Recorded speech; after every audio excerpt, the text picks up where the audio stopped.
Greetings, the Astro 30 here, and today when I came home from work I had this kit in my mailbox. It's the the filter for the sub-bass woofer that I was going to include in this amplifier, but I'm not going to be including now because there just simply isn't enough space. And well, I can't include this kit anyway because it's just in box of parts. It's missing the fucking PCB. I am absolutely unhappy with this. This is crap. And also I have a preamp on order which should have come sometime between 2 days ago and well, about the 6th of March, May I think it is. And guess what? It comes from the same supplier in a similar case. So if I get that preamplifier and it's like this without the circuit board, I am going to be pissed off as hell. Which brings me to my next point. So that's about as useless as tits on a ball. Now if you remember, I built this preamp. This is the first version, version 1.0 of the ANI 5532 preamplifier, which I had trouble with the 12 volt regulators on, which are now missing. What I want to know is this preamp actually going to function in the amplifier connected to those power amplifiers just fine, the way it is configured without having to modify anything? The concern I've got is they're using 0.1 microfarad capacitors across the bass pot here. And from the second version which I installed in that test amp, there doesn't seem to be much bass response in boost mode when you go past center. You can't hear it. So I don't think those capacitor values are quite high enough. So if I do decide to end up using this preamp, I mean I might as well, it's already built, you know, I don't have to do anything. I am going to have to remove these board mounted potentiometers, which is going to be a pain in the arse. I'm also going to have to remove this bridge rectifier to turn it into DC, and also bridge across where the regulator's input and output pins are respectively on both sides there, so it gets a circuit path through to the op amp so it can power them. But my main question is, how well does this preamplifier actually perform with those MX50 SE power amps? Well, all I have to do is, as I said, remove bridge rectifier, bridge across the AC and the negative and the AC and the positive, bridge the inputs and outputs of where the regulators went, so we're getting plus minus 15 coming in, going straight through to the ICs, and yeah, test it out. So I'm hoping it's not going to produce any hum, which it shouldn't, but yeah, that's to remain to be tested. So that's what I'm going to do now, because I'm not going to have a lot of time over the next couple of days to do anything on this due to work commitments, and there's some other things going on the weekend which yeah, I'm not going to really have any time to build anything. So it's about 5:15 at night now, so I'm going to crack out the soldering iron and make a few changes to this board, and then test it first out of the amplifier on an oscilloscope and etc., just to see that it's working and how much it outputs, because I can't remember, and that it functions fine. And then I'll stick it in the amplifier off of the 15 plus minus rails and hook it up to the power amp, and yeah, go from there. Okay, that was a considerable amount of effort more than necessary. I had an issue with the negative side regulator junction. The output pin was no longer connected to the trace that ran to pin 4 of each IC. So I wasn't getting continuity through from the now negative, which is up here at the top, which is marked. So negative's now here, ground and positive. Positive went fine, negative did not. And I've also bridged across where the bridge rectifier is, and that has now disappeared on the desk here somewhere. I don't know where it is. There it is. There it is there in my hand. That wasn't too hard to remove. Okay, so I have everything hooked up. I've got the scope hooked up. The leads are kind of in the way of the display, so I'll try and fix that in the interim. But I got the power supply set for 14.9 volt plus minus, so I'm just going to turn the load on, and not much is going to happen. There's no current draw apparently, but I'm going to increase the volume control. And there we have a nice output sine wave of apparently 3.8 volt peak to peak, which I remember that is pretty small. It should be, well, you'd expect it for a preamp to be larger than that. And I rotate the base and it disappears. I've forgotten roughly, yeah, that gives us 6.4 with the mid-range control boost, about 4.7 with the treble boost. The bass is the issue. That doesn't seem right to me. Okay, let me lower the frequency. 50 hertz. Okay. Okay, now I need to adjust the time per division for that. That's as low as I can get it. Yeah, right, okay. That's going to have an awfully difficult time triggering on that. Now we got an output, but it looks like absolute crap.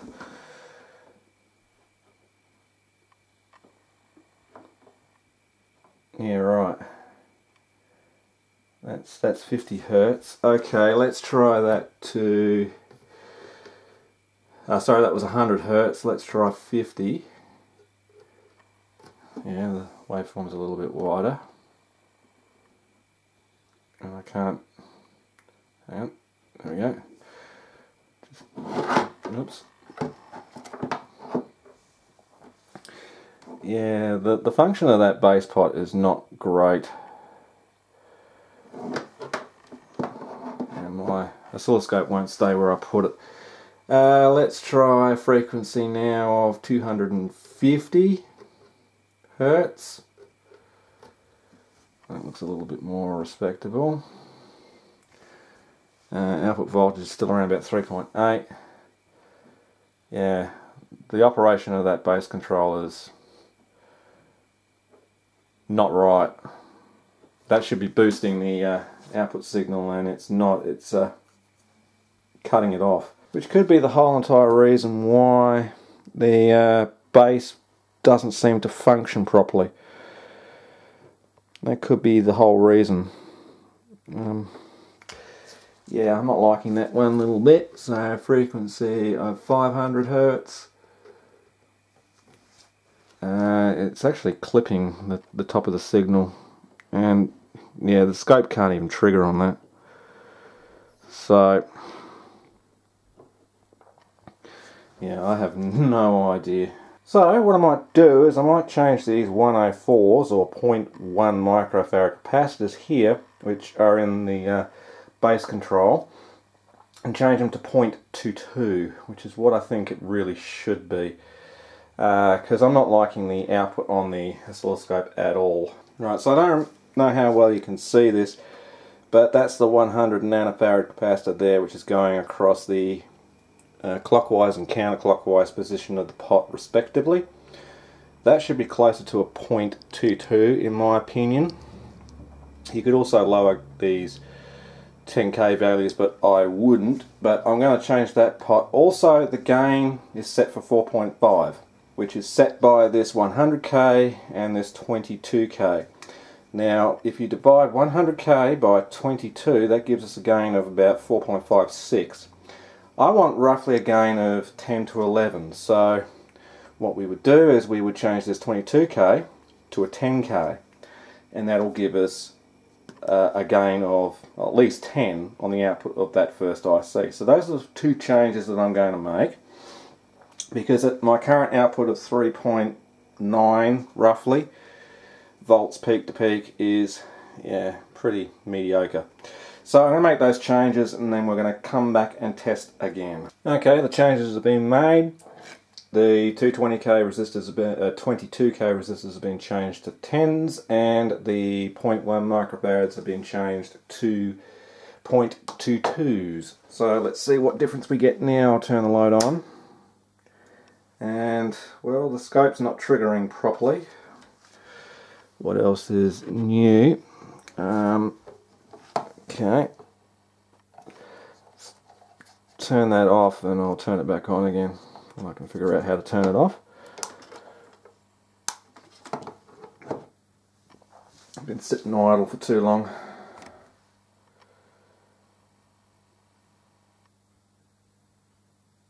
Well, apparently we don't even have an output.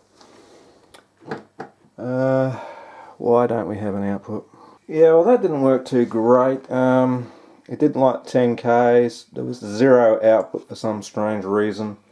Even though I compared it to version 2 of this preamp and they used 10Ks in the place of the 22s. Fucked if I know. I can't be bothered fucking around with this anymore. The bass pot, even with 0.22s, is still doing strange shit. So I guess the proof is in the sound. So I'm still not happy that I've got less than a gain of 4 coming out. Yeah, there is something fucking wrong with this design, or this circuit board altogether, and yeah, I've gotten to the stage now where I just don't care. So let's fucking hook it up into the amplifier and see what it fucking does. Okay, well, I've got the preamplifier hooked up to the amplifier's power supply and into the power amplifier's input. I haven't got an input connected to the preamp yet. The volume's all the way back down.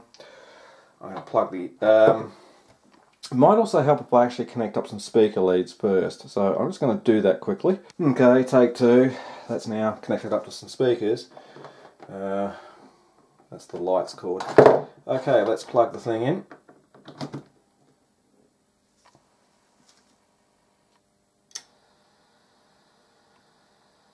Well, I can hear a bunch of hiss.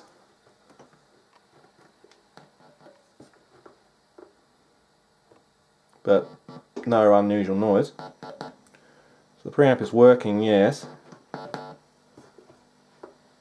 It's giving me a lot of hiss when the volume control is at minimum. There is actually an awful lot of unsatisfactory hiss there. Not really sure why, but it seems to go away most of the time when the volume control's up, which I find rather interesting and strange at the same time. I don't really like this preamplifier anyway. I think it's a complete piece of shit. But that is extremely noisy. Of course, if we disconnect the channel, the noise goes away.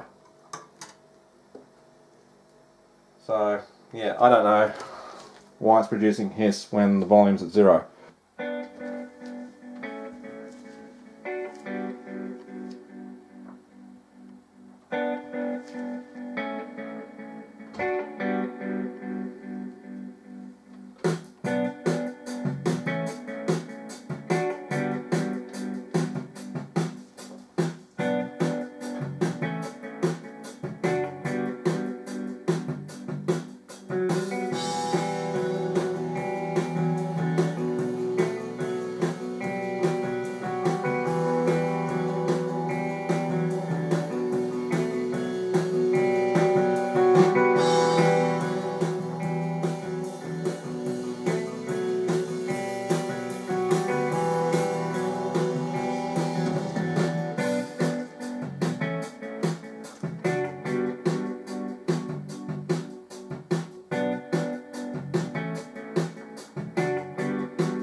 Okay, now I couldn't hear much difference in the bass response. I couldn't really hear it boosting, and I'll tell you the reason why. Now, this little media player I actually wrote, but if I replay that song now from the beginning and I mess with the equalizer, I'll flatten the bass first.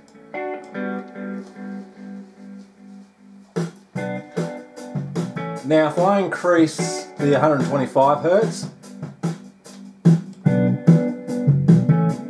you can hear the difference. Now the 62 Hertz. So those desktop speakers are quite capable of producing bass. However, this preamp is not.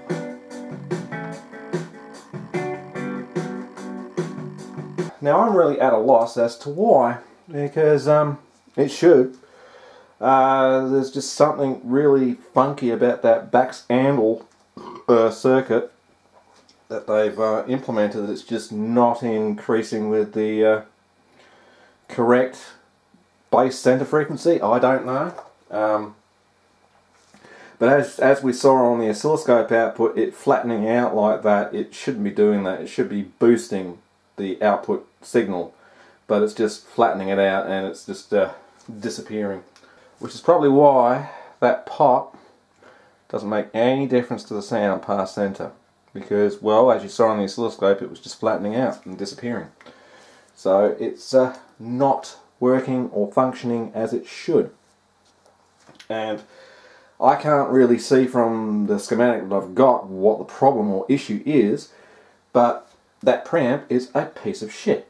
It's a piece of crap. The bass pot, you might as well not even have the damn thing on there. It doesn't do anything. And I thought I was hearing things with the second version of this preamp that's in the test amplifier, that the bass frequencies were not increasing. Then I thought maybe those 100mm drivers aren't capable of producing bass. Well, we just proved with my little media player that I wrote based on the VLC or libVLC engine called XS Media. Yeah, the equalizer and that, the bass certainly does increase. So I really don't know where to go from here. I have no energy or any desire to sit here and piss fart around and redesign the back-handle circuit so it works correctly. It should... I don't know what they've done, and I don't know why I'm getting the results I'm getting from this thing. And when I change those two 22Ks to 10Ks, it just goes to shit. The signal just disappears. I get like 40 millivolt out. And again, I don't know why. It's just one of those things that is designed to piss me off. And that's exactly what it's doing. It's pissing me off. However, if we look at the back-handle circuit of a preamp that I actually designed, it's a stereo preamp. This actual circuit is borrowed from a silicon chip publication. It was a guitar preamp, originally released in 1994, I think it was, or maybe it was 91, I can't remember offhand, and then it was revamped in about 2004. Irregardless, it doesn't really particularly matter. If we look at the bass pot, we've got 10K on either side. Now in their circuit, I believe it's also 10K. They've got a 10. I've got a 10K coming out here on the center of the pot. I mean, if we look at the overall design, we've got 10K, 10K, 10K, 10K, 10K, 2N2, 10N, 6K8, 6K8, and 1N5 coming out of the treble center, going into an inverting op amp with a 47 picofarad capacitor across its negative input and the output.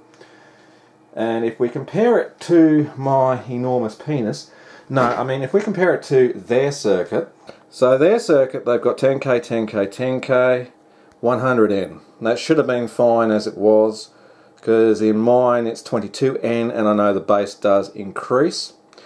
So I've actually increased it to 220 nanofarad, which is probably too high. So it might have to come back down to 22. Okay, I'm not going to mess around with the circuit board too much tonight. I'm probably not even going to use that preamp. 10K, 10K, 22N coming out of the center of the mid-range pot. In mine it's a 10 nanofarad, not really much difference there. They're using 50Ks, I'm using 100Ks in mine, again not much difference. With the treble they've got 1K, 1K, I had 6K8, 6K8. Going through a 1N5 coming off the center. This one's going into a 2N2. Not much difference. There's only a 10 picofarad capacitor across the negative and output of this inverting amplifier, but that shouldn't really affect it too much. So what does it mean for this thing? Well, it means I basically fucked up. I put a too high of a capacitance in there. That should have been a 0.022, not a 0.22. So I should probably change that, but what I'm going to do is I'm going to wait for the new preamp and have a look at its circuit, reverse engineer it. It'd probably be roughly the same as what I've already got, and I'll try 0.022 instead of 100 across the base pot. But this new preamp that I'm getting comes from the same supplier as that sub-bass filter circuit board or kit that doesn't have the bloody PCB in it. So if I receive the kit tomorrow, for instance, and there's no PCB in the box because it comes in another nice little clear plastic box with parts and shit in it, if it doesn't come with a PCB, I'm going to be absolutely fucking pissed off. So I'll probably be using this preamp, not that I want to, because it's going to be a pain in the ass taking off all the pots. However, I could use the one out the test amp because, well, that does work. Now the only reason I have hooked it up here in this test environment with all these Frankenstein penis leads hanging everywhere is I wanted to see if there was any hum. No, there's not. So there's no grounding issue with this preamp board, there's no grounding issue with the amp. So I know that any breed of these particular preamps will work just fine. What I am concerned about and a little bit disappointed is the amount of static coming out of the speakers when the volume control is at 0. There should be none. And there's no impedance on the output like a resistor. The only impedance is that pot. So I don't know where all that magical hiss is coming from when the preamp is connected to the inputs of each channel of the amplifier. I think I need to drink more beer because I can't even speak. Yeah, so 100 nanofarad probably was close to correct, but I probably want to change it to 22 nanofarad. Going on the previous Baxandal design that I have, that I know that does actually work. Yeah, because I'm not. It's the base operation is all about the center frequency that you're rotating the pot around, and the center frequency is set by those capacitors. So if it's set too high, like in the 500 Hertz range, for instance, you're not going to get much bass response in boost. Probably none in cut. I'm having no cut either, so that means that these values are too high. So they have to come down. I may revisit this, may screw around with these resistors again, but this board is basically junk now. I'm not going to use it. It's junk. And this is what I do to bring you entertainment. So I might end this video here. It's gone on for about 1,000 years. I just wanted to see if all the circuit boards would work together in unison and not create any issues like noise. Well, the only noise is the hiss, as I previously stated. But yeah, so I'm not quite happy with the results of this, and I did actually fuck up with those capacitor values, so we've now got no bass response at all. So, well, any change in bass response. So I might leave this video here with a little bit more music coming out of the amplifier.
And I don't think the camera's mic does the sound of this thing justice. It does actually sound pretty good, although the lack of bass control. That was my mess up. I should have looked at the schematic that I actually used years ago in a design that I was coming up with for a stereo amplifier that did actually work, and I did test it and I know it works. I should have used that schematic first and looked at it and said, okay, yeah, no, I've got it backwards. I forgot basic low pass filters 101. That was my bad. Sorry about that. So this is not a valid test. So yeah, but all I wanted to prove was that the thing would work, and it does. Now, as for being shafted by my own knob, yes, I do read the comments. I did take a suggestion here from, I believe his screen name is Matt. He said I would have just simply drilled out the hole to 6.5 and be done with it. It's already got a grub screw fit, it doesn't matter. And yeah, he's right. So that is what I'm going to attempt to do, is drill out those holes to 6.5mm to fit the shaft of these potentiometers, and all will be good with the world. Well, that's the theory anyway. These are actually 6.3, probably closer to 6.25, but 6.5 is the biggest, well, smallest drill bit I've got that will accept this shaft. I don't have a 6.3, unfortunately, and I can't really justify the expense of going out and buying a 6.3mm drill bit. So in the next upcoming few videos that will be on this amplifier, I'll drill these out, and hopefully I don't mess anything up. I'll buy a little clamp that you can clamp things into and sit it on the drill press bed and move it back and forth wherever you want. I can't remember what that type of clamp is called. It's just basically like a drill press vise, if you like. And drill them out, and I'll mark the depth on a 6mm drill bit, which does fit in here, as to how far down it goes, and then I'll mark that on the 6.5mm drill bit and drill down to that depth so I don't end up drilling out through the front, which would be a very bad day indeed. So that's my plan for those knobs.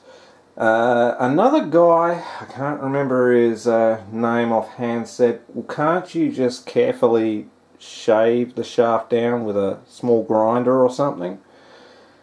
Yeah, well, I could, but the chances of messing that up are pretty great, and plus getting it perfectly rounded whilst grinding it down just to fit in that hole, it's probably an exercise which is not worth the effort. It's probably easier and simpler to drill out the hole to the correct size. Another person commented on a previous video to do with the preamp sitting on the desk here, that if the volume control precedes the power amp, that is, the volume control is before the power amp and not before the preamp, as most preamps are designed, they have the volume control at the input, not their output, you would use a 10k pot instead of a 50 kiloohm pot. And the reason you do that is to maintain a low impedance for the power amplifiers. That is also a valid point, which is why I have a 10 kiloohm, well, this is not the actual 10 kiloohm pot, but I do actually have a 10 kiloohm dual gain logarithmic pot for that very reason. So before I end this video, why would you want to maintain a lower impedance? Well, see, the thing is, this power amp has a bootstrap circuit in it. That is, it takes part of the output and feeds it back into somewhere along the chain of input to lower the input impedance of the amplifier. That's the whole entire reason you bootstrap an amplifier, a power amplifier, is to lower the input impedance.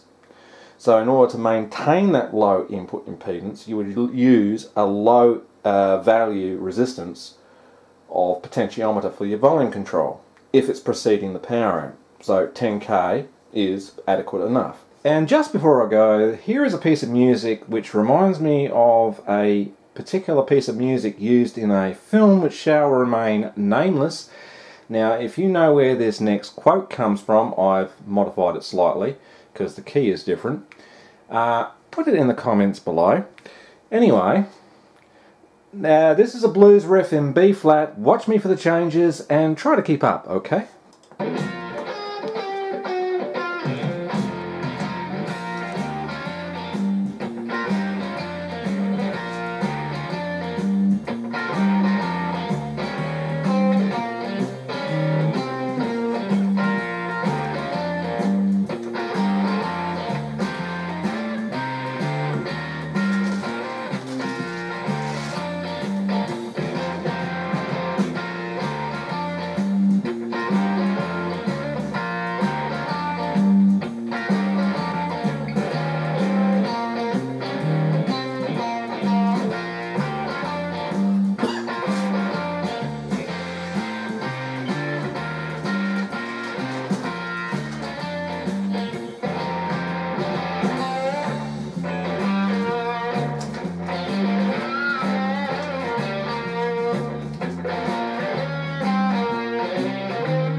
Anyway, I think I've had enough of this for the night, so anyway, thanks for watching. I'll see you in the next part.